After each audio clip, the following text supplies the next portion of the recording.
Hello friends, இன்னைக்கு வீட்லயே எப்படி ஃப்ரெஷ்ஷா நாம முட்டை மசாலா பொடி ரெடி பண்றதுன்னு பார்க்கலாம். இத வந்து நீங்க கறி மசாலா பொடிக்கு பதிலாவும் யூஸ் பண்ணிக்கலாம். ஒரு கடாயில 3 ஏலக்காய், 4 கிராம்பு, அப்புறம் 1 இன்ச் பட்டை, 1 நட்சத்திர சோம்பு, 2 பிரியாணி இலை சேர்த்துக்கோங்க.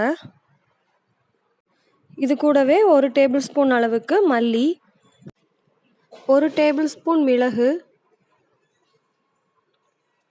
1 டேபிள் ஸ்பூன் சீரகம்,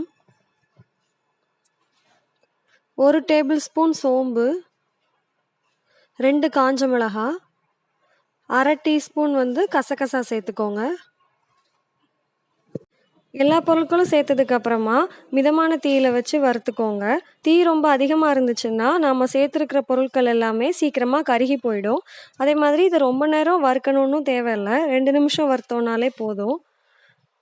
இப்போ இந்த பவுடர் வந்து நம்ம முட்டை மசாலா பண்ணும்போது, அதே மாதிரி முட்டை குழம்புக்கு இது எல்லாத்துக்குமே நல்லாயிருக்கும்.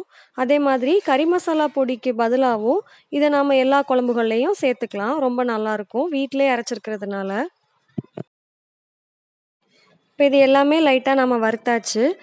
ஸ்டவ்வை ஆஃப் பண்ணிவிட்டு இதை நல்லா ஆற வச்சுடுங்க. அதுக்கப்புறமா நாம் இதை பவுடர் பண்ணிக்கலாம். இப்போ இதெல்லாம் ஆறிடுச்சு. இதை மிக்ஸி ஜாருக்கு மாற்றிட்டு அரைக்கும்போது கொஞ்சமாக மஞ்சள் பொடி சேர்த்துட்டு அரைச்சிக்கோங்க. அவ்வளோதான், பவுடர் ரெடி ஆகிடுச்சு. இப்போ இதை ஒரு பாட்டிலில் ஸ்டோர் பண்ணி வச்சுக்கோங்க. நிறையா கூட நீங்கள் பண்ணி வச்சுக்கலாம். ஆனால் 2 மாதத்துக்கு அப்புறம் அதோட ஸ்மெல் வந்து கொஞ்சம் போன மாதிரி இருக்கும். அதனால் முடிஞ்ச அளவு ஃப்ரெஷ்ஷாக கொஞ்சமாக அரைச்சிக்கோங்க. இந்த வீடியோ உங்களுக்கு பிடிச்சிருந்தா லைக் பண்ணுங்கள், ஃப்ரெண்ட்ஸுக்கும் ஷேர் பண்ணுங்கள். தேங்க்யூ.